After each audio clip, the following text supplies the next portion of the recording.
आजकल पेपर में एक शब्द आ रहा है राजद्रोह। तो राजद्रोह जो है आईपीसी की धारा 124A में जो है इसका उल्लेख है। इसका मतलब है कि अगर कोई व्यक्ति जो है जो विधि द्वारा स्थापित जो सरकार है, सरकार विरोधी सामग्री लिखता है, बोलता है, ऐसी सामग्री का समर्थन करता है, या राष्ट्रीय प्रतीक या संविधान को नीचा दिखाता है, कुछ लोगों को उकसाता है, नफरत फैलाने का कार्य करता है, इस तरह की जो पहलू हैं उसी को हम लोग जो है राजद्रोह कहते हैं। और इसमें आप जानते हैं कि राजद्रोह की जो व्यवस्था है उसमें आजीवन कारावास की व्यवस्था है। इसमें सरकारी नौकरी से वंचित किया जा सकता है, पासपोर्ट के बिना आपको रखा जाएगा, जब भी न्यायालय बुलाएगा आपको जाना पड़ेगा। तो देखे होंगे कि पिछले वर्षों में तमाम जो है यह घटनाएं जो घटी है राजद्रोह से संबंधित वो इसी धारा से संबंधित है। तो यह जो राजद्रोह है वो वास्तव में देखा जाए तो क्यों चर्चा में रहता है।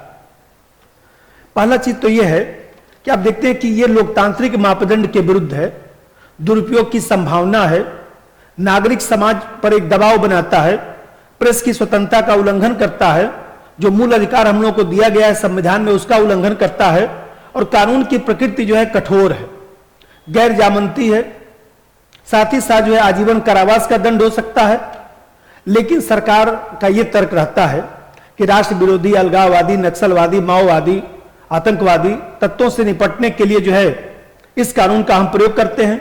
इससे देश की एकता अखंडता बनी रहती है, लोक व्यवस्था बनाए रखने में जो है यह कानून हमारे लिए सहायक है, गृह युद्ध को रोकता है, देश की संप्रभुता की रक्षा करता है। तो सरकार इस तर्क को आधार बनाती है।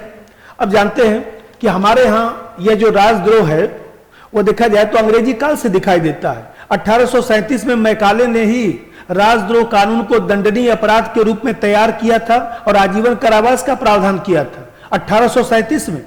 उसके बाद 1860 में जो है जब आईपीसी बना तो आप जानते हैं कि आईपीसी में इसको नहीं रखा गया। बाद में 1870 में जो है आईपीसी में अलग से इसको जोड़ा गया, 124A में जो है इसको रखा गया। और फिर आप जानते हैं कि भारत में राजद्रोह का जो पहला मामला है वो स्वतंत्रता आंदोलन के दौरान ही 1891 में समाचार पत्र जो वंगवासी था उसके जो संपादक थे जोगेंद्र चंद्र बोस, तो जोगेंद्र चंद्र बोस ने जो है age of the consent bill जो था उस समय का उसकी आलोचना किया था। और उसी के संदर्भ में जो है जोगेंद्र चंद्र बोस को जो है पहली बार जो है राजद्रोह के संबंध में जो है मुकदमा दायर किया गया था। और बाद में आप लोग हिस्ट्री में पढ़ते होंगे, तिलक हैं, मौलाना आजाद हैं, गांधी जी हैं, तमाम लोगों पर जो है राजद्रोह का मुकदमा चला था और जेल भी भेजा गया था। और आजादी के बाद भी ये बना हुआ है। तो आप जानते हैं कि हमारे यहाँ 1948 में जो है भारतीय नेताओं ने जो है राजद्रोह को समाप्त करने पर जो है एक सहमति व्यक्त की, और इसीलिए हमारे संविधान में उल्लेख नहीं है बल्कि आईपीसी में इसका उल्लेख है। आप जानते हैं कि इसको हटाने की जगह पर जो है 1951 में जो है वह नेहरू जी ने जो है 19(1) जो क है जिसके तहत हम लोग को जो है वह वाकई व्यक्ति की स्वतंत्रता है, उसी के तहत पहला संशोधन किया गया और यह कहा गया कि व्यक्ति की स्वतंत्रता के अधिकार पर जो है युक्त निर्बंधन लगा दिया गया राजद्रोह के नाम पर।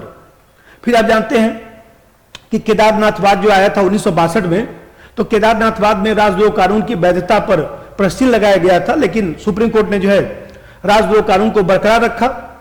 1974 में इंदिरा गांधी ने जो है वो देखा जाए तो आईपीसी की जो धारा 124A है उसको संज्ञेय अपराध घोषित कर दिया और संज्ञेय अपराध बना दिया। और यह भी उसमें कह दिया गया कि पुलिस को बिना वारंट के जो है गिरफ्तारी की अनुमति भी दे दी गई।